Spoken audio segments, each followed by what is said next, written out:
Olá, meus amigos, estamos aqui em mais um novo episódio do nosso Pode Mudar, esse podcast que vem trazendo tanta gente bacana, tanta gente boa, contando histórias de vida, contando a história das pessoas aqui que nos visitam, que participam do nosso podcast. Hoje não seria diferente, com um cara muito bacana, uma pessoa que eu aprendi a admirar, respeitar, conhecer, que é o Ademar, um grande amigo nosso. Ademar, seja bem-vindo ao nosso podcast, fica à vontade, a casa é sua hoje. É muito bom estar aqui, poder dar esse feedback para o cidadão brodowskiano, né, de seis anos de moradia aqui, né? E a gente aprendeu a gostar dessa cidade. Vim por amor e acabei fincando raízes, né?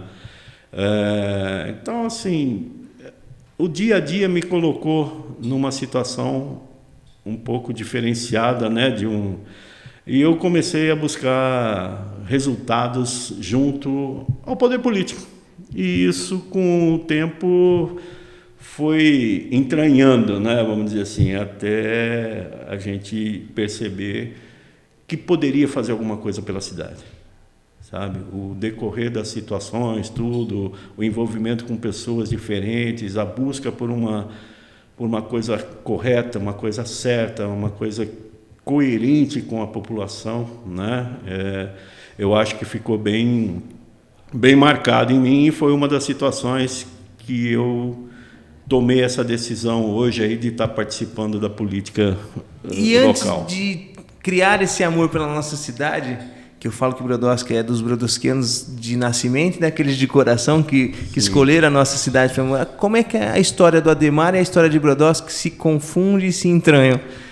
Bom, o Ademar é natural de São Paulo, capital, né? Que é outra realidade, é totalmente diferente. Nasci no Brás, morei nas Mocas, né? Como diz lá, né? E aos 15 anos de idade, aos 14 anos de idade, meu pai foi transferido para uma empresa que ele trabalhava em São Paulo, para Ribeirão Preto. E eu vim para Ribeirão Preto com 14 anos de idade e tal, e aí comecei a desenvolver minha vida, né, a adolescência, estudo e tudo mais, dentro de Ribeirão Preto.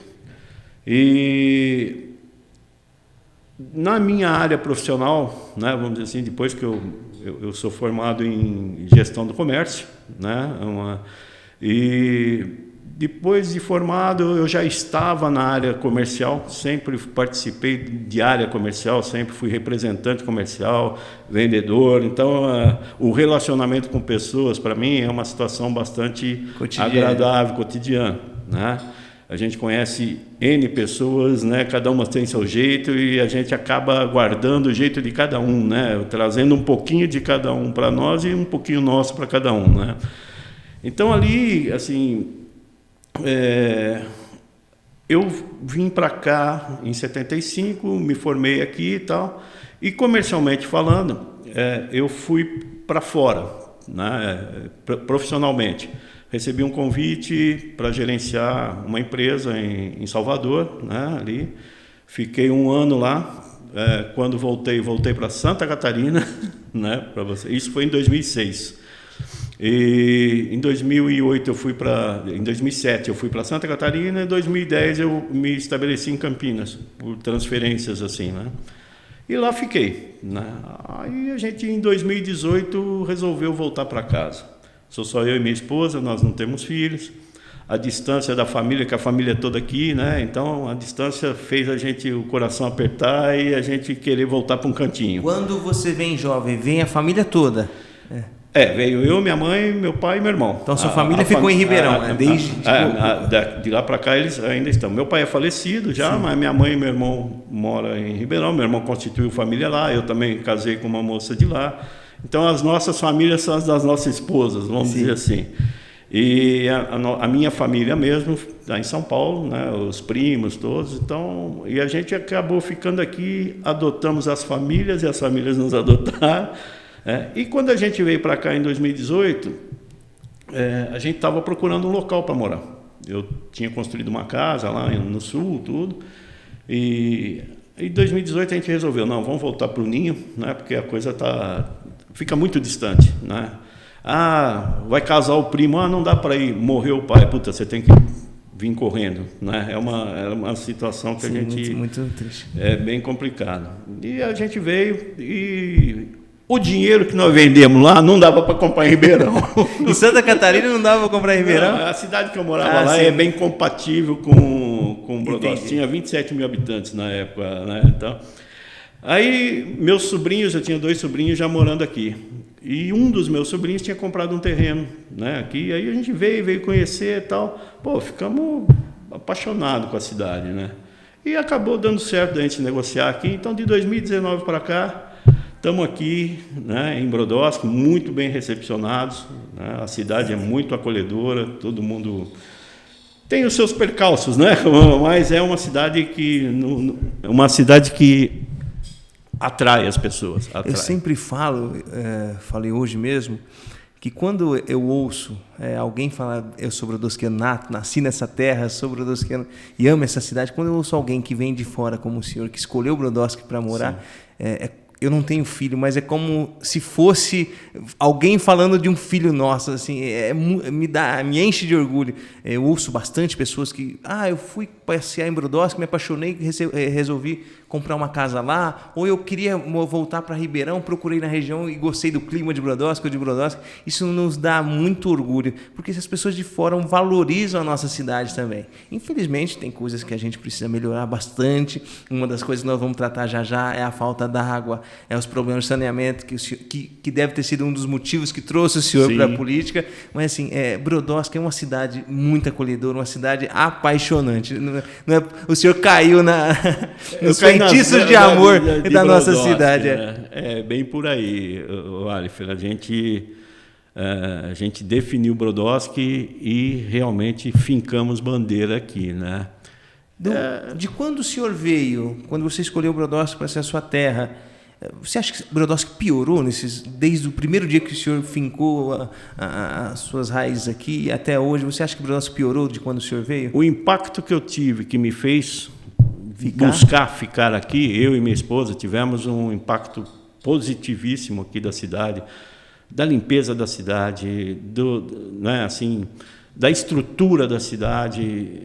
A gente não imaginava, eu desconhecia a situação da água, mas a gente se encantou pela cidade, né, pela história da cidade, né? Nós temos aí um Cândido Portinari, um Saulo Ramos, né? Tinha até o Jatobazeiro ali que eu fui conhecer, né? São situações que a gente busca. E eu senti muito essa mudança que aconteceu. De 4 anos para cá, principalmente, a cidade mudou por completo. Mudou por completo. Hoje, quem vem para Brodowski, chega e fala, nossa, mas está suja a cidade, está isso, está aquilo, está não sei o quê. O senhor não escolheria uma área específica? Eu acredito que Brodowski piorou em todas as áreas nos últimos 4 anos, por exemplo. Olha, assim, eu, por ter pouco tempo aqui na cidade, eu não consigo discutir, vamos dizer assim, assuntos mais antigos, né? Vamos dizer assim, se a educação está certa, se o esporte está certo, se a saúde está certa. A gente vê, a gente tem, nesses últimos anos, a gente tem noção, está vendo o que está acontecendo, mas eu sinto muito, assim, a minha área, por ser uma área comercial, uma área que o que eu vejo aqui é a falta de atrativo para investimento, para empreendedorismo, para pessoas de fora virem aqui, trazer empresas, darem emprego para os moradores daqui, darem chance para os moradores daqui, para eles não terem que sair daqui e trabalhar em Ribeirão Preto, em Batatais, porque não tem chance aqui dentro. Não existe uma rede de empresas aqui suficiente para absorver a mão de obra aqui. Eu sempre falo, quando a gente vai tratar sobre essa questão do desenvolvimento econômico, de trazer empresas, que se os nossos fundadores há 113 anos atrás pudessem ter escolhido um lugar tão abençoado em questão de logística, não teria sido tão perfeito. Nós estamos na Cândido Portinari, que é a ligação de todo o estado com o sul de Minas, a 20 quilômetros da Anhanguera. Então, assim, logisticamente falando, Brodowski é perfeita. É uma cidade que é plana na sua maioria. Nós temos todos os fatores que qualquer cidade queria ter para se poder desenvolver. Esse desenvolvimento econômico. E, infelizmente, eu entendo pela mentalidade dos gestores que passaram nos últimos anos, de não focar e não tratar essa questão como prioridade, deixa Brodowski não na vanguarda, e sim na retaguarda de outras cidades que aproveitam os seus locais. Por exemplo, nós temos um exemplo clássico de Cravinhos, que parecidamente com a logística e com a questão da cidade, é uma cidade que tirou tudo que podia de proveito dessa questão logística. Realmente, ela atraiu investimentos, né? E você vê hoje, além de tudo que você falou de Brodowski, nós estamos a 20 quilômetros do aeroporto, que, se tudo correr bem, logo mais vai ser o aeroporto internacional de carga. Você vê que ao redor de Ribeirão estão construindo condomínios de galpões. Tem pessoas com uma visão lá na frente já. Tá certo que essa promessa não é de hoje, mas isso tudo leva tempo para ser engatilhado e tudo mais. E nós estamos a 18 quilômetros sem pedágio, sem semáforo, né? Então, quer dizer, é uma situação e que o que eu vejo é o seguinte: a implementação do desenvolvimento, né, econômico da cidade, ela vai trazer uma benfeitoria enorme, porque a arrecadação dos impostos vai estar retida aqui. Uma parte vai para o governo e depois é redistribuída, mas você imagina o ISS da cidade, você imagina o IPTU, você imagina as multas aí municipais, isso fica tudo no município, isso não é repassado para depois vir um percentual para nós. E a gente tem que ficar pedindo esmola para um monte de gente aí para poder fazer algo. Nós não temos uma arrecadação mensal de ICMS hoje que nos permita fazer qualquer... Tanto é que está tudo parado. Né? O desenvolvimento econômico, o emprego, vamos facilitar para as pessoas que estão nos assistindo e às vezes não conhecem essa palavra desenvolvimento econômico, ele é o maior mecanismo de melhorar uma cidade.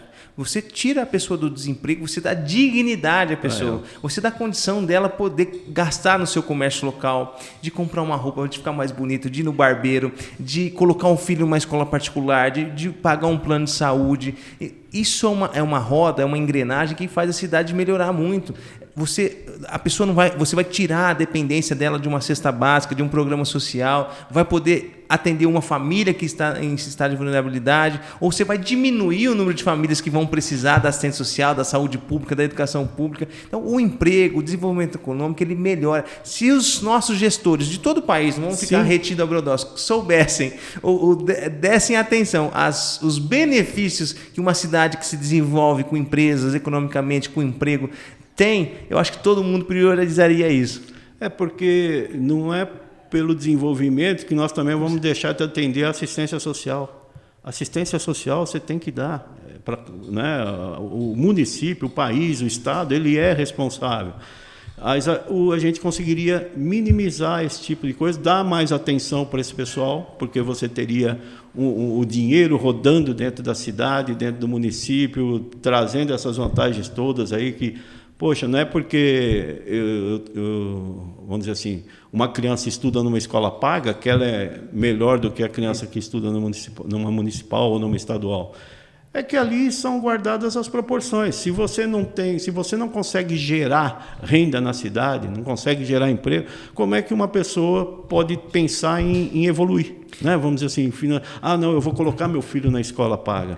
Eu sou um pouco mais jovem, senhor Ademar, mas o senhor deve ter pego essa época onde que as escolas públicas, desde a educação básica, não perdi em nada para as escolas particulares. Não, eu estudei. Aliás, era até melhores que as escolas particulares. E essa cisão, essa diferença foi se aumentando nos últimos anos. Nós precisamos tratar as nossas crianças da rede pública melhor, para nós voltarmos a ser iguais ou até melhores que a escola privada. E ter também não só o estudo, mas, por exemplo, a saúde. Ser bem direcionada, ter equipamentos, ter condições de atender o povo. Né? Então, é uma situação que eu me preocupa muito. Eu estou atrás, né, da política aí, tudo, porque eu me envolvi com a questão do saneamento básico. A gente sofre muito com a questão de esgoto, né, a falta d'água também, que é água e esgotamento, né, vamos dizer assim.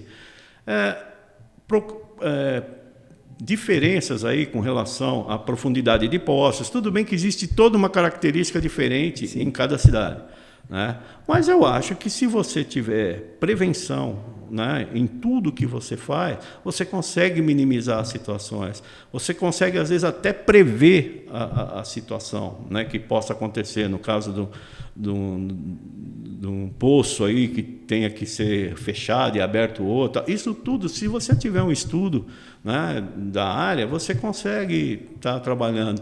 Hoje nós temos 2 lagoas de tratamento. Que tratamento? Se alguém me falar que tem um tratamento adequado, eu conheço as 2. Eu já fui, não sei, não sou biólogo, não sou nada, mas eu conheço as 2, né? Então, cara, você vê, isso não tá no contexto das gestões. Parece que o que você faz para aquilo ali, não vou fazer porque não vai resolver nada para mim. Pô, vai resolver sim. O senhor, com essa experiência como representante comercial que viaja muito, já morou em outro estado, já tinha visto casos parecidos ou iguais de Brodowski na questão de saneamento? Casos tão tristes. Assim, a nossa história em relação ao saneamento é uma história muito triste. É uma mancha, uma chaga que a gente tem na história de todos os brodowskianos. O senhor já tinha visto algo parecido? Ou quando o senhor escolheu o Brodowski, o senhor conhecia essa chaga, esse problema? Não, fui sincero em falar para vocês. Eu não conhecia, passei a tomar conhecimento, né, posteriormente, mas nem por isso eu estou querendo chutar o pau da barraca e sair daqui, muito pelo contrário. Eu estou querendo, de alguma maneira, contribuir para que a gente traga alguma resolução para a cidade, né? Para quem não conhece, o Ademar, ele é presidente da Associação de Moradores do Condomínio Verona. E ele vai contar um pouco para nós aqui que um dos motivos que trouxe ele para militar na política foi um problema sério. Eu gostaria que o senhor contasse em detalhes, porque muita gente, como é fechado, não conhece o problema que o senhor viveu lá dentro do Condomínio Verona. E ainda vivemos, né? Dentro do condomínio, o senhor Ademar vai contar, tem uma estação elevatória de esgoto. Senhor Ademar, conta para nós, para mim, Alif, e para a população, o que é essa estação e por que o senhor... É que um dos motivos de o senhor ter engajado na política... Eu, em 2020, 21, quer dizer, nós formamos uma diretoria na associação, concorremos lá, e a minha diretoria acabou ganhando a chapa lá, né? E começamos... Então, o senhor já ganhou uma eleição. Comecei meu caminho eleitoral ali, né? Vamos dizer assim. A gente formou uma chapa preocupado com toda essa situação. A estação elevatória que foi criada lá para retirar os dejetos ali e encaminhar para a lagoa de tratamento, ela foi dimensionada para... Nós lá somos 207 lotes, mais 100 lotes do Veneza e os condomínios ali, o Pérola, o Rubi, Esmeralda e o Safira. Eles estavam dimensionados para aquilo, tá? Mas na época que foi dimensionado também, o que ocorria? O condomínio lá estava zerado de obras, o Veneza estava zerado de obras, as únicas casas que estavam prontas eram os outros condomínios que já estavam prontos, porque no Veneza e no Verona são lotes que você vai construindo. Hoje nós ainda temos 50 lotes lá dentro do Verona, para você ter uma ideia, a ser construído. Que, né? Pode agravar a situação. Que pode agravar ainda mais, e no Veneza também, né? Então, só que isso acabou coligando, trazendo o esgoto lá do Mozart, e tudo é jogado lá dentro dessa estação elevatória. Já acionei CETESB, já acionei todos os órgãos possíveis, inclusive a própria Câmara Municipal. Sim. E o próprio prefeito José Luiz esteve lá presencialmente, olhou, né, e tudo bem, continua do mesmo jeito até hoje, né? Então, a gente, assim... A cada ano que passa, a cada construção que sobe, a gente vai tendo mais problemas. Temos problemas ali por falta de vigilância, né, das obras, né, vamos dizer assim. Pessoas ali que ligaram água pluvial no esgoto no pluvial. Então, quer dizer... Só para as pessoas entenderem, quando há chuvas ou muita descarga de água pluvial na rede de esgoto, a gente tem que ilustrar porque as pessoas, para verem a gravidade, para tirar o seu Ademar do sossego de casa para engajar na política. O esgoto sobe e volta todo dentro do condomínio, saindo pelas galerias. Pelos PV, pelas galerias. Então o esgoto lá sai na rua do condomínio.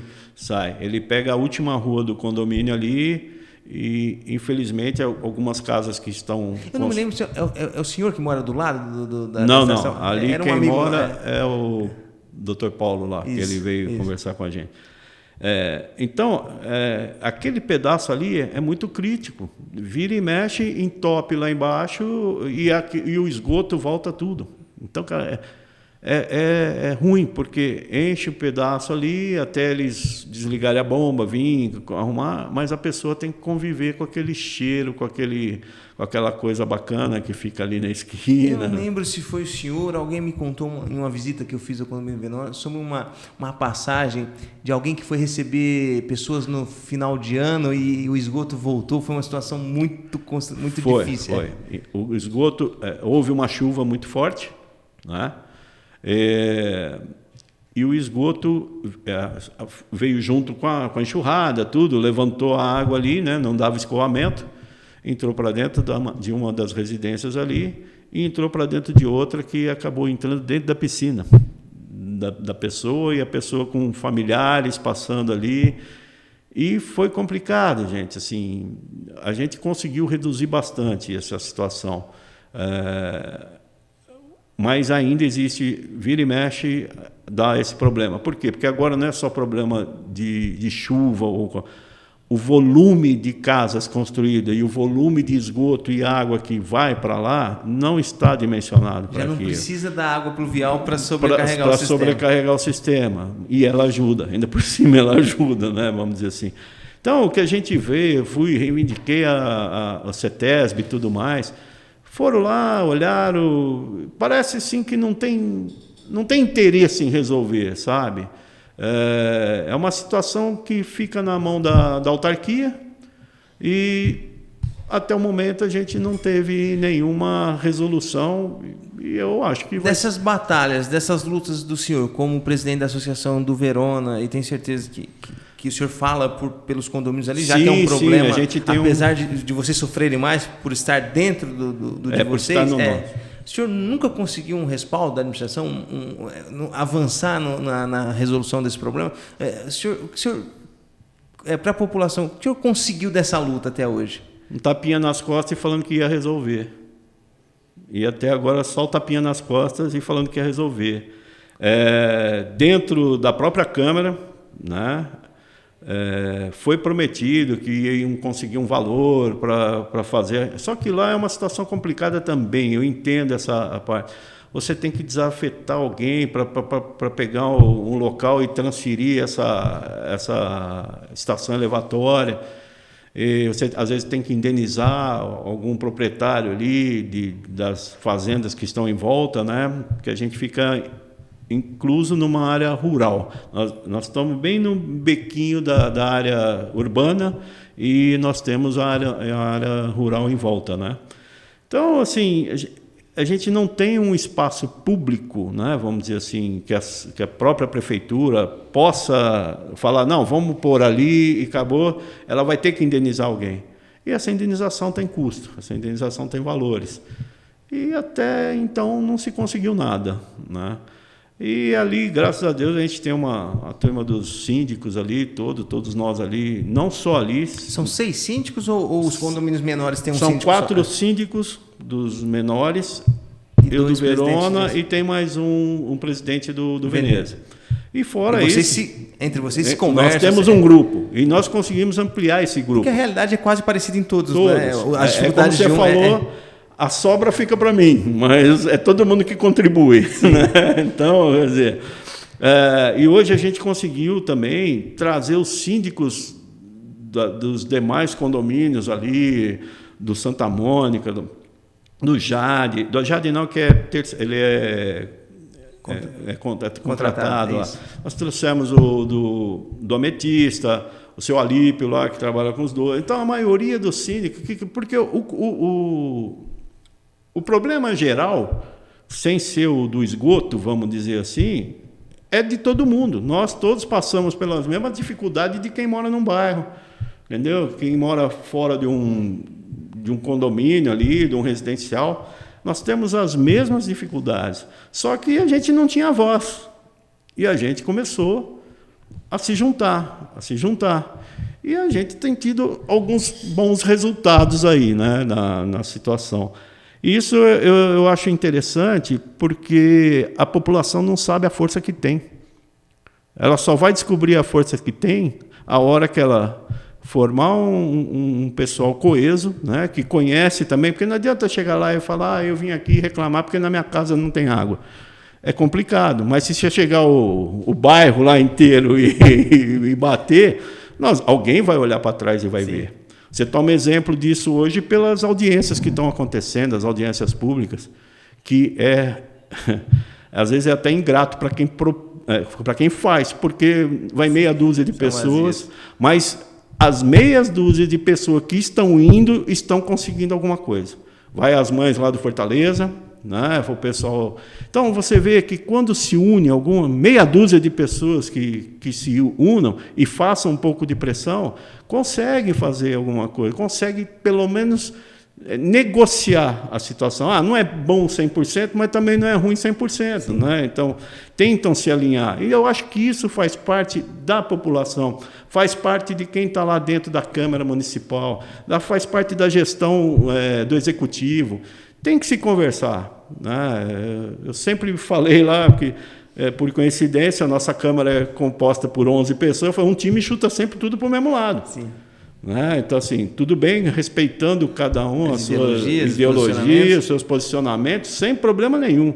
Agora, quando o posicionamento, quando a situação é para a cidade, para o comum, para todo mundo, eu acho que todo mundo tem que chutar para o mesmo lado. Independente se vai brigar depois, se não vai, sabe? Essa é a minha visão. Assim, eu vejo essa oportunidade com muita gente nova que está se engajando. Foi um dos motivos que eu me engajei, que eu recebi o convite, fui resiliente no começo, mas assim, eu acho que é uma maneira, se a gente não mudar também, nada vai mudar. Sim.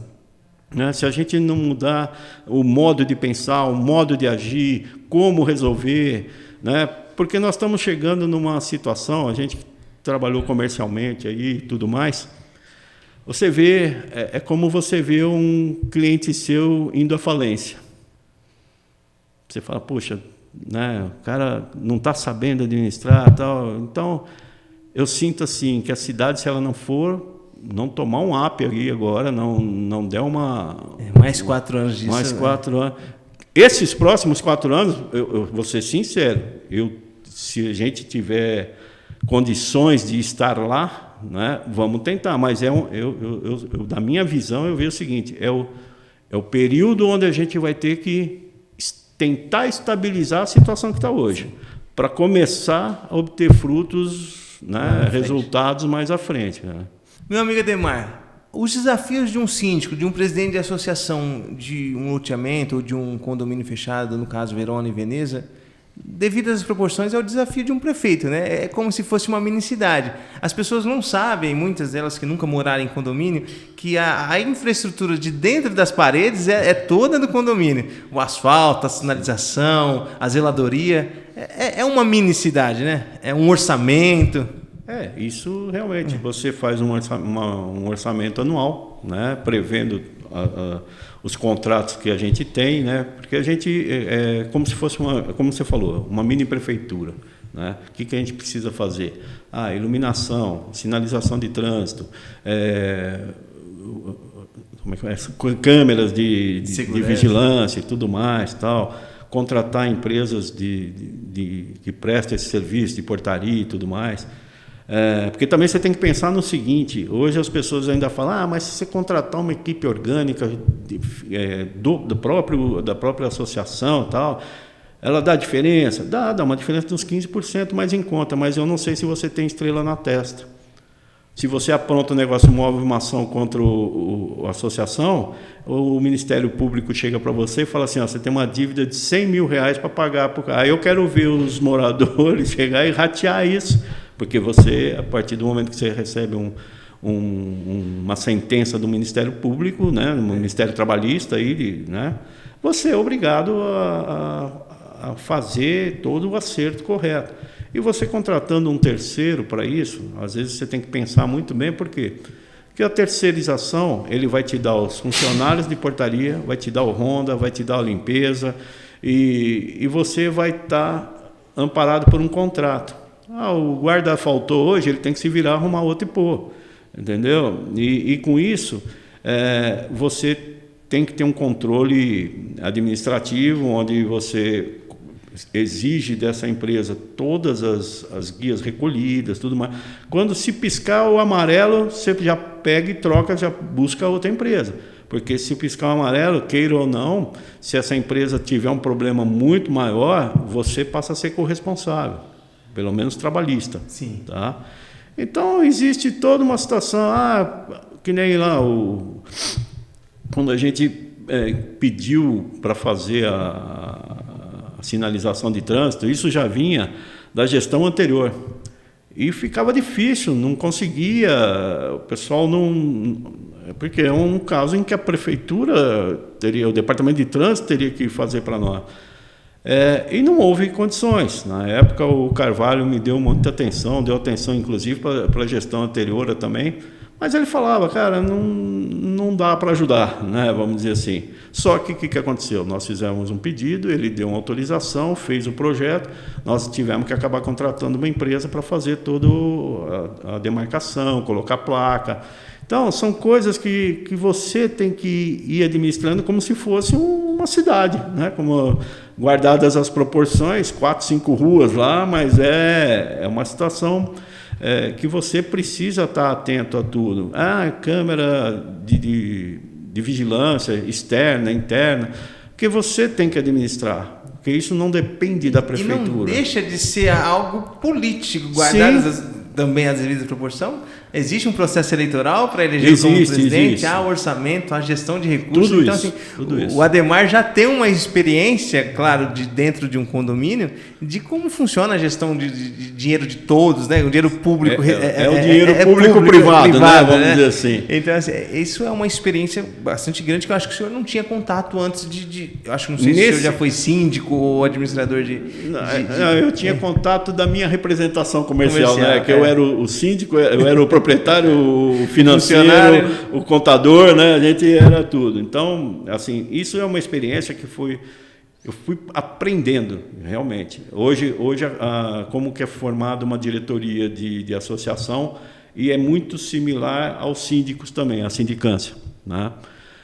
É o presidente, que é o que responde, o CPF meu vai atrás do CNPJ da associação, então eu respondo pela associação. Nós temos o vice-presidente, que em caso da minha falta, se eu falecer ou acontecer alguma coisa, eu sair, ele que assume. E também tem uma regra aí, ele assume durante 3 meses. Depois tem que durante esses 3 meses ele tem que convocar uma nova eleição, a não ser que tiver com mais de 2/3 do mandato, aí ele continua, né? Temos o tesoureiro, que é todos os nossos valores que estão depositados, né? Sou eu e o tesoureiro que temos que assinar. Se eu assinar sozinho, não sai nada. Se ele assinar sozinho, não sai nada. Então, a gente foi criado essa regra também, que eu achei super, já veio da gestão anterior. Então, quer dizer, e temos a secretária, né? A secretaria, que é a pessoa que fica no dia a dia lá, porque a gente trabalha para fora, acaba, né? Então, tem uma pessoa que fica lá no dia a dia e que nos traz todas as reivindicações. Temos o WhatsApp dos moradores. Eu tive que criar um WhatsApp só para enviar também informações, porque amanhã vai vir a dedetização, aí logo embaixo, faz unha, vende cabeleireiro, faz o café, não sei. Então a gente acabou, tem um que é para isso, fala com todo mundo, se xinga, se bate, se beija, né? Mas a gente teve que colocar. Por quê? Porque para as pessoas não perderem a coisa, porque às vezes eu ponho lá de manhã, vai vir o cara detetizar, você vai chegar de noite, você nem vai ver aquilo que foi de manhã, né? Hoje a cidade conta com um grupo muito importante na luta por essa questão da água e do saneamento, que é o SOS Água, que o senhor faz parte. Um grupo que nasceu no ano passado, durante uma falta de água muito grave que nós sofremos, se eu não me recordo, setembro. Agosto. E o senhor faz parte disso. Como é que, do presidente da associação, do condomínio Verona, com a reivindicação de um sistema da estação elevatória, da falta d'água naquele condomínio, se juntou a outras pessoas que também pleiteavam uma cidade melhor na questão do saneamento e formaram esse grupo que, vamos dizer aqui, que ele já conseguiu bastante coisa nessa luta de quase um ano. Sim. Como é que os senhores encontraram essas pessoas que buscavam a mesma coisa, que é uma cidade com um melhor saneamento básico, com tratamento de esgoto, com água na torneira? Ocorreu o seguinte, até até um pouco antes dessa situação crítica aí da água, a gente já havia passado outras, né? Então, mas essa acho que foi uma da segunda pior crise aí em termos de prazo. Nós acabamos fechando um grupo com todos os síndicos ali, porque nós estávamos sofrendo todos a mesma situação, porque o Casa Branca abastece toda a nossa área ali, né? Primeiro nós fizemos esse grupo, começamos a debater, começamos a conversar, tentar ver o que seria melhor. Nós ajudamos a coordenar o abastecimento para lá, porque a gente falava assim, o pessoal falava, vai um caminhão agora às 2h da tarde, mas um caminhão de 15 mil litros para 700 casas ali, né? 700 não, 200, dá umas 400 casas ali. Não adianta nada, não enche 15 casas. E, por exemplo, a característica do nosso condomínio ali, nosso residencial, o Verona e o Veneza tem uma queda ainda um pouco menor. O nosso dá 12% de queda da entrada até. Então, quando a água vem, é por gravidade. Então, ela tem que encher tudo lá embaixo primeiro para ela vir subindo. E não dava tempo, porque o caminhão não tinha essa capacidade toda. Nós conseguimos ajustar que todo dia à noite, porque durante o dia tem que abastecer o hospital, tem que abastecer isso, escola, não sei o que lá, e mandavam para lá, não resolvia. Então nós conseguimos montar um esquema assim, todo dia à noite os caminhões paravam lá, ficavam a noite inteira, até encher todos os reservatórios ali do pessoal. Reservatório não, as caixas, né? Porque não tem reservatório lá.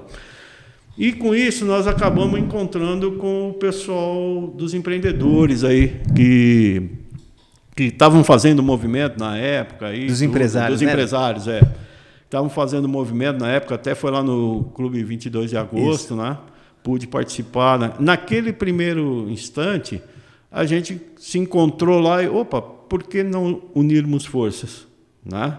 E foi dali para frente que a gente se uniu, né, em prol de estudar a situação da água. E, consequentemente, aconteceu a situação da possível licitação, concessão da água, a divisão, né, do débito da CPFL com o município e tal. E a gente começou a estudar esse tipo de coisa, porque são várias pessoas, então um entende de uma coisa, outro entende de outra, e cada um absorveu a sua parte no edital e formamos um questionário na época que pediram para nós, até hoje não respondido, né? e com consistência, né? Nós estamos apontando isso aqui por causa disso, apontando isso aqui por causa daquilo. Simplesmente tanto faz quanto tanto fez. Aí tanto é que vocês tiveram conhecimento, algumas outras empresas que estavam envolvidas também levantaram basicamente as mesmas empresas envolvidas no setor que conhece da situação. Nós conseguimos praticamente analisar a mesma coisa que foi analisado, né? E conseguimos impedir a licitação dessa maneira. Não é que nós sejamos contra a licitação ou sejamos contra que se a SAEB se mostrar uma autarquia autossuficiente, viável. Por quê? Né? Não tentar. Mas o caso é fazer a coisa prejudicando o município. Eu vou falar que é prejudicando porque pelo que nós entendemos, né? Assim, isso é minha opinião, tá? Sim, claro. Não é, e é a opinião do grupo, por isso que nós batemos em cima. A mesma questão, a divisão da dívida da CPFL.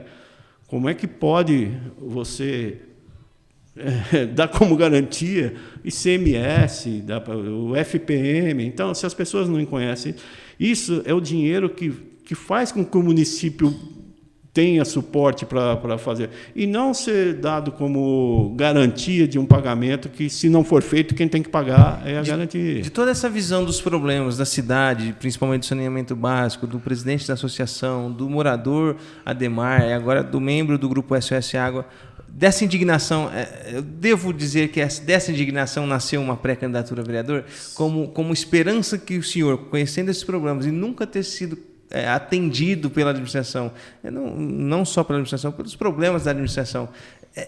Deve-se a isso um futuro vereador Ademar, de tantas indignações e de tantas coisas não avançarem das reivindicações, deve-se a isso uma candidatura do Ademar?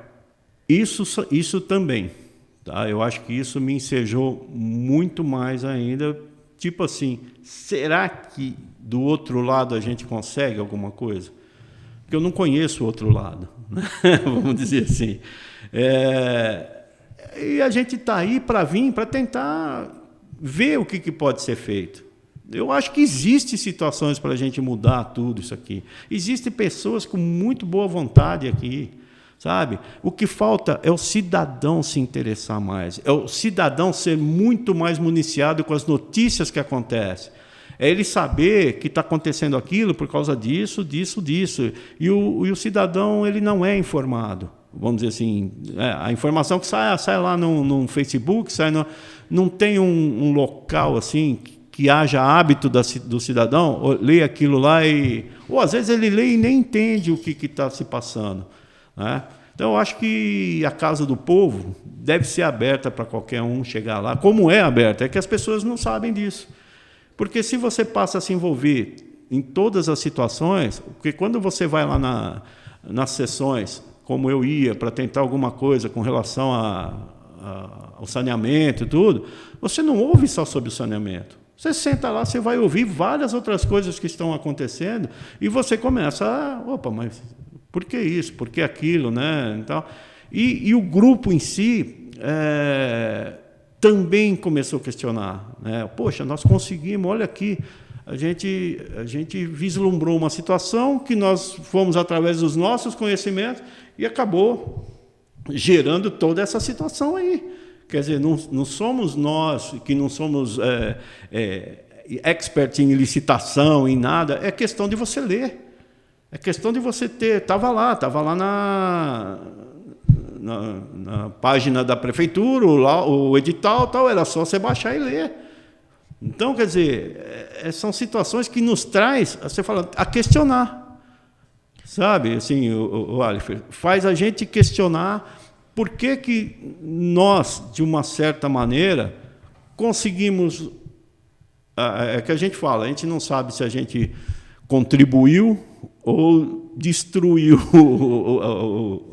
a cidade, né? Eu, como vereador, posso dizer que o Grupo SOS Água, as pessoas que compõem o grupo, até pessoas que caminham junto, ajudaram bastante o nosso trabalho na Câmara. Eu quero dizer publicamente aqui, a você, como representante deles nesse momento, que o Grupo SOS Água nos ajudou em muitas batalhas e nos deu guarnição, nos deu fortaleza para conquistar algumas vitórias que nós conquistamos na Câmara, importantes para a população.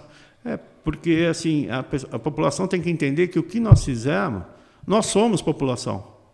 Nós do grupo, nós somos população. Eu ia até falar que o Grupo SOS Água vence batalhas que às vezes as pessoas nos lugares mais distantes da cidade não sabem que tem pessoas lutando pelo interesse deles. Pelo interesse de todo mundo. Porque a água, você vê, não é porque eu sou lá do Verona, porque o outro é do Veneza, a água é para todo mundo, a água falta para a cidade inteira. Lá para nós falta também. Então, quer dizer, ninguém é privilegiado, a não ser privilegiado pela falta da água, né? Mas de ter água, assim, são poucos. A gente não sabe até que ponto, por exemplo, dessa vez aqui que houve a crise, o Ministério da Saúde interviu, a Vigilância Sanitária interviu para quê? Para que os caminhões tivessem laudos, né, que podiam transportar de água potável e tal. Porque o caminhão chegava com água de qualquer lugar e com baú lá da água, lá, O pipa, de qualquer jeito, tinha pipa lá caindo ao pedaço, rascar pedaço. Você tinha que tomar água e uma injeção antitétano, porque você não sabe o que ia acontecer. Então, são situações que, aos pouquinhos, conseguiu se mudar alguma coisa, né? Conseguiu, se o SAEB é o devedor da CPFL, ela que pague o CPFL. Certo? Assim, tudo bem, é uma autarquia, mas a autarquia também tem que se virar, né? Tem que ser autossuficiente, não pode ser deficitária a vida toda. Entendeu? Então, quer dizer, o executivo, não tem dinheiro para contratar a pessoa para varrer rua. Quantas pessoas que estão contratadas que estão lá e estão sem colocação, vamos dizer assim, né? Então, são situações assim que ou é mau aproveitamento, inchaço de máquina, né? E você não consegue, com todo esse material humano à tua disposição...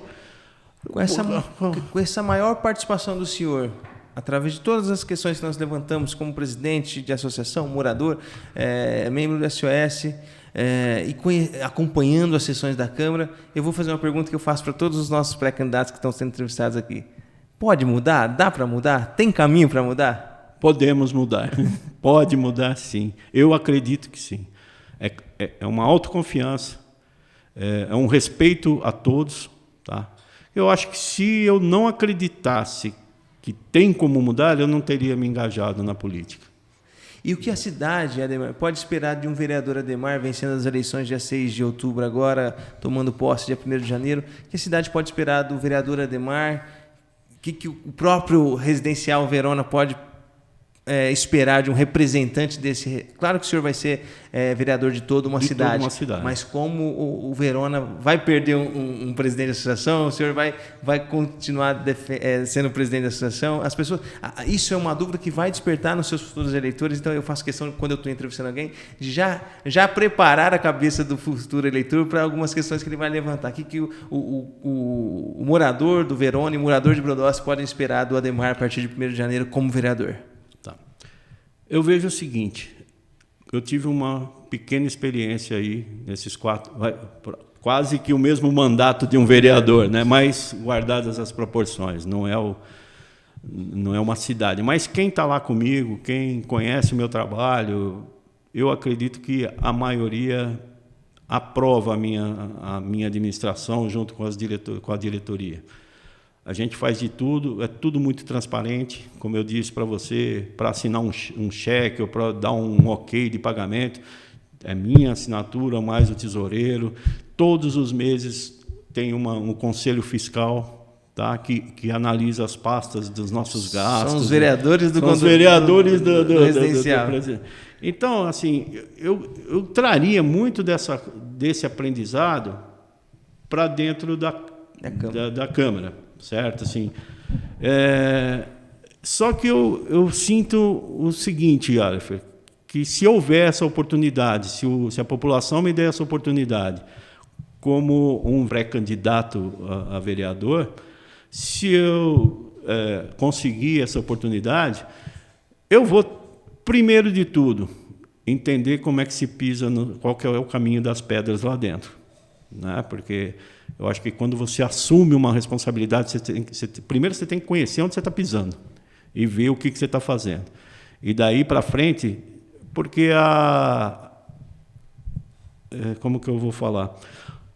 A política, as regras políticas são diferentes de regras tradicionais, né? do nosso dia a dia, que um contrato de representação é diferente de um contrato de licitação e tal. Então, são muitas coisinhas que a gente vai aprender. Mas isso não depende só do Ademar. Eu vou procurar fazer o melhor possível. E espero que os companheiros que a gente tiver lá, se caso tiver nessa oportunidade, sejamos coesos. Cada um pode pensar o que quiser, mas no momento de uma decisão pela coletividade, porque é o que eu aprendi dentro do residencial. Você tem que trabalhar pela coletividade. Não importa se o meu vizinho que mora lá no fundo, que tem o problema do esgoto, 3, 4 casas, os outros aqui de cima não tem esse problema, mas eu vou brigar por aquelas 3, 4 casas. Se o pessoal que mora ali divisa com a mata, se a árvore cair, se pegar fogo ali, eu não vou me preocupar com o pessoal lá de baixo e preocupar só. Você tem que enxergar o todo. Tá? Você tem que enxergar o todo. E eu acho que você enxergando o todo, você vai procurar pessoas que entendem daqueles problemas e se achegar a ela e começar, como que a gente pode resolver isso aqui? Como que a gente pode ajustar isso aqui? É esse o pensamento. E outra, né? A função de um vereador é ser o vigilante ali. Conseguiu uma verba para comprar essa... chegou a verba, chegou. Onde é que está? Você comprou a caneca? Eu não sei como funciona isso lá dentro, mas se você conseguiu, se o teu partido mandou alguma coisa, se verificar a arrecadação de ICMS, como é que está sendo distribuída, o que está usando, verificar a questão de salário dos funcionários públicos todos, desde o gari até a professora, até o próprio gestor, né? Esse problema todo aí também que a gente está vendo aí em março, finalzinho de março, abril, teve a audiência pública para a lei de despesas ordinárias. Ali já estava em 53,9% a questão da folha de pagamento. Isso não foi falado por nós nem por ninguém, foi falado por uma pessoa que estava participando e que faz parte de lá de dentro. Então, você vê que parece que não se preocupam com a situação. Independente, assim, eu vi muitas críticas nos Face da vida e tudo mais, mas muita coisa que você analisa ali, que você vê, as pessoas às vezes comentam sem ter a profunda noção daquilo que está sendo o porquê daquilo, certo? Então, eu acho que assim, isso tem que ser transparente para a população. Isso tem que chegar e falar, e dizer, e mostrar, porque não é que a gente não queira fazer as coisas, a gente tem limitações. É a mesma coisa como um síndico. Eu quero que você ponha ar-condicionado lá no salão de festa. Não tem como. Como não? A fiação é antiga, eu tenho que trocar toda... Não é simplesmente chegar lá e instalar a máquina, né? Vamos dizer assim. Então, tudo... precisamos contratar mais 2 Honda, mais não sei o quê. Espera um pouquinho, como é que eu vou trazer 2 pessoas para cá e não ter cacife para pagar? Então, assim, eu acho que essa balança que equilibra, a gente aprende no dia a dia. E como vereador, se eu tiver essa oportunidade, eu vou tentar levar para frente tudo que a minha vida ensinou e aprender com vocês que já estavam lá dentro e com outros que tiverem, como agir, como fazer. Eu acho que difícil não é só questão de saber aonde pisa e de saber o que você pode fazer ou não. Sim. Pessoal, estamos chegando ao fim desse episódio, um episódio muito bacana, como eu sempre digo, conheço histórias. Hoje a gente conheceu a história do Ademar, um cara muito bacana, um cara 10, um cara que eu tenho um respeito enorme, Ademar. Obrigado. Eu aprendo muito com o senhor disse que queria aprender a função de vereador conosco, mas eu aprendo muito com o senhor, com o homem que o senhor é, com a conduta que o senhor defende. Eu acho que o senhor é uma pessoa que só tem a acrescentar à política municipal aqui de Brodowski. Desejo boa sorte nessa caminhada, nessa pré-candidatura. Agradeço a você, todos vocês que nos assistiram até agora. O podcast está finalizando. Vou deixar o espaço aqui para o senhor fazer suas considerações finais e não deixe de acompanhar os próximos episódios. Obrigado, Alifer. Obrigado a todos aí que acompanharam o nosso bate-papo aqui. Eu penso assim, né? Se tiver condições de estar ganhando a confiança de vocês, a gente vai procurar nunca a desistir, certo? Sempre vai procurar... A gente não pode prometer, prometo por Jesus Cristo que eu vou fazer a coisa. Eu prometo por mim que eu vou tentar. Jesus não tem nada a ver comigo. Sou fiel, sou cristão, né? Mas assim, não adianta você falar, eu juro por Deus que eu vou fazer, Deus lhe pague, quanta dívida que Deus já não tem, né? Então, eu acho que a responsabilidade daquilo que eu assumi lá dentro vai ter que ser cobrada de mim. E se eu puder corresponder da melhor maneira possível, a gente vai estar lá trabalhando pela cidade e pelo cidadão, não é só pela gente. Obrigado, Ademar, obrigado pelo papo. Pessoal, até o próximo episódio, um grande abraço.